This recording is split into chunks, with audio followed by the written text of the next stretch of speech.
আজকে আমি আমার খুব পছন্দের একটা রেসিপি আপনাদের সাথে শেয়ার করছি। হ্যালো ভিউয়ার্স, আসসালামু আলাইকুম। কেমন আছেন আপনারা সবাই? আমি আলহামদুলিল্লাহ ভালো আছি। আর বেশি কথা না বাড়িয়ে চলুন চলে যাই রেসিপিতে। চুলায় একটা হাঁড়ি বসিয়ে দিয়েছি, তাতে আমি পরিমাণ মতো তেল দিয়ে দিয়েছি। এরপর এখানে আমি বেশি করে পেঁয়াজ কুচি দিয়ে দিয়েছি। পেঁয়াজগুলো একটু নেড়ে চেড়ে ভেজে নিব।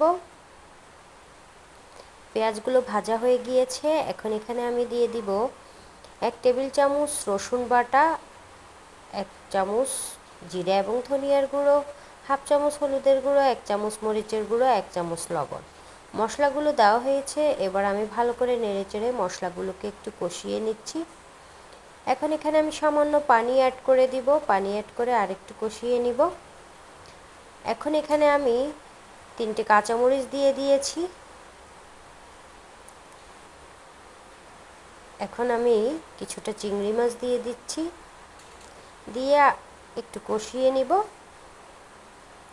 নেড়েচেড়ে দিয়েছি।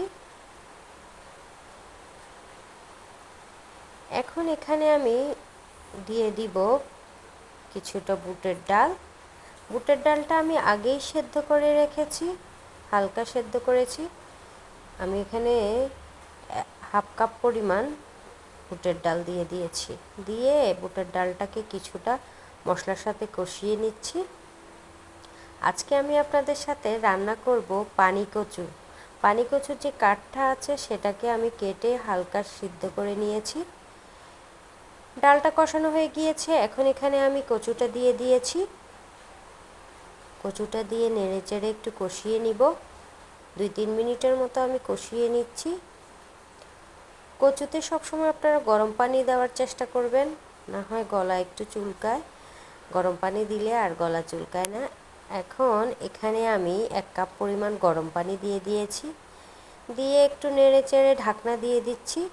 এখন আমি 4-5 মিনিটের মতো কচুটাকে রান্না করব।